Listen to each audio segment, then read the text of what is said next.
let's lay some foundation for people who aren't familiar, because we need to get that done first before we can dive in. Your work is simply fascinating. Let's begin with the mind virus, the topic of topics that I've heard you talk about and I'm fascinated by. So can you describe what that is for those who might be unfamiliar with your work? Yeah, totally. So the mind virus, the Wetiko mind virus, that's an indigenous term for it. It's in the Castaneda books. Don Juan, Carlos's teacher, is actually talking about Wetiko and calls it the topic of topics. So the mind virus is the fundamental affliction of humanity. Its source is in the collective unconscious of our species. To say it's the most important topic by far and away of anything there is not an exaggeration. That's an understatement. And even, for example, when I say there's nothing even close to the importance of shedding light on Wetiko, if people have reactions and get triggered and, oh, you're just being melodramatic or you're exaggerating, that's Wetiko in action. In other words, when somebody is actually pointing at it, it doesn't like that because it operates through the unconscious shadow parts of the psyche in such a way that then we unwittingly become its instrument. We then unwittingly act it out in a way that's killing us. In case people haven't noticed, we're in the middle of a collective psychosis of titanic proportions, and that's what Wetiko is. It's a collective psychosis whose origin is in our mind, in the collective unconscious of our species. And it has no power over us whatsoever when we see it, when we see how it operates. That's what my whole life's work is about. But if we don't actually see it, then we unwittingly become its minion. And we then act out self-destructively, other destructively, and that's writ large collectively on the world stage. And so and to call it a mind virus, it really works just like a virus, and it works through the unconscious, the parts of us that have this blind spot. It works through the blind spots of our mind. It's a form of blindness, and it's a form of blindness that actually believes that it's sighted. And it doesn't only believe it's sighted, it believes it's more sighted than people who have vision. So it operates through the projective tendencies of our mind, because we're always projecting onto the ink blot of the world, just like a dream is a projection. Well, this is the waking dream, and we're projecting onto it in a way that we then hypnotize ourselves. That's Wetiko. We actually put ourselves under a spell. There's no one else doing that to us. We are colluding in our own demise to the extent that we're not awake to this Wetiko mind virus. And it doesn't make a difference what name you call it. Every spiritual tradition from time immemorial is pointing at Wetiko by different names. It's for example, in the apocryphal text of the Bible, they talk about Wetiko precisely. They call it the counterfeiting spirit, that it actually imitates us. It puts us on.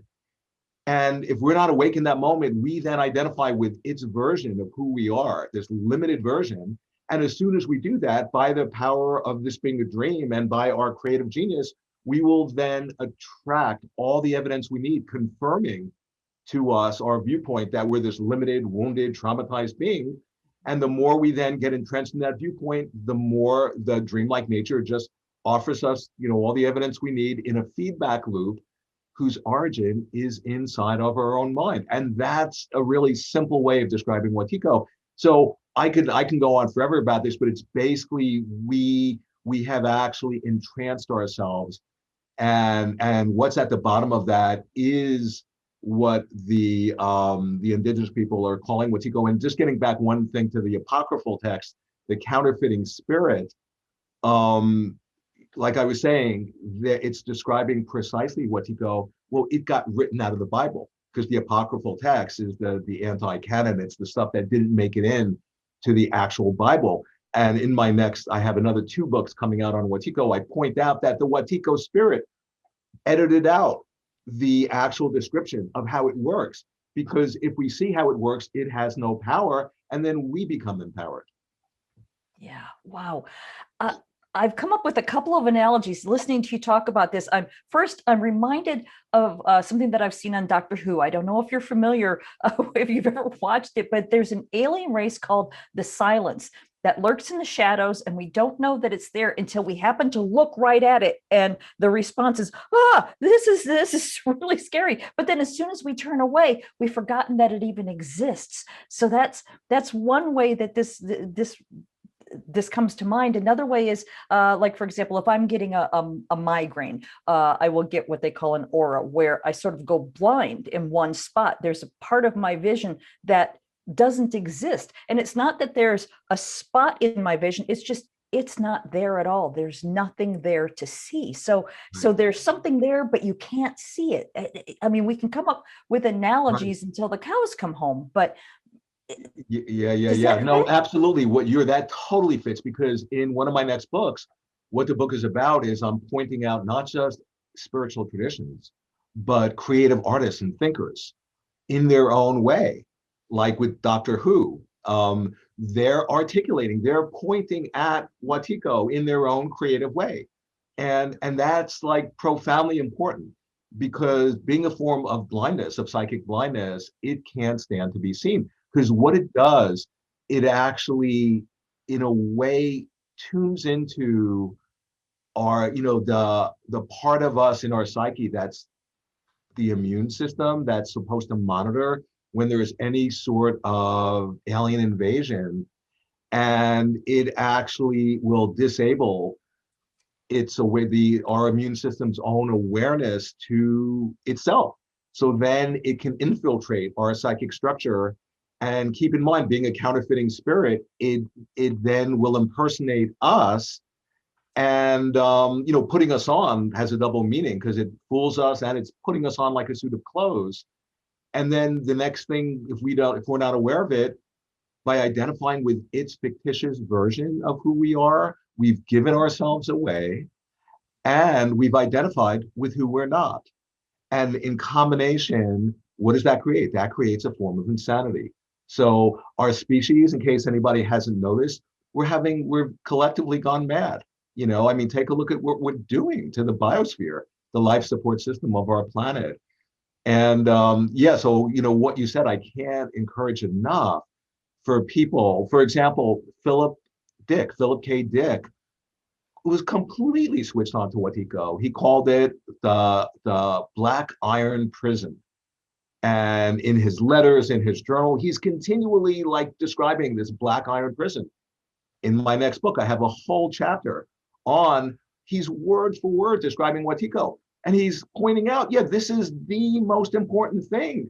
If we don't recognize this, it's going to kill us. But here's the unbelievable part of it, is that encoded in the mind virus is its own vaccine. It's actually helping us to wake up. It's a quantum phenomena, and that superposed within the virus is the most incredible poison and evil. That's the source of all of the evil we're acting out, and it has its own medicine, and not only to heal it, but then it actually helps us to awaken. So if Wetiko didn't exist, we actually would have to invent it. Yeah. Oh, so many places my head is going with this. Let me go back to that Doctor Who analogy, because of what you just said, that in order for it to be the vaccine, we need to see it. And that's one of the things that they would do in Doctor Who, is they would forget it as soon as they would turn away. So what they decided to do is they would take a marker and mark on their arms, okay, I see one, boom. And so then when they would forget, they'd have this reminder that there's something there, which would bring back to mind that they've seen the silence. So with Wetiko, if we forget about it when we turn away, how can we trick ourselves into remembering? No, I love that question. So it makes me think, I had this dream, this incredible dream a few years ago. My teacher, one of my longtime teachers, was here staying with me, and I had given him my house, and he was sleeping in my bed for a week. And then he left.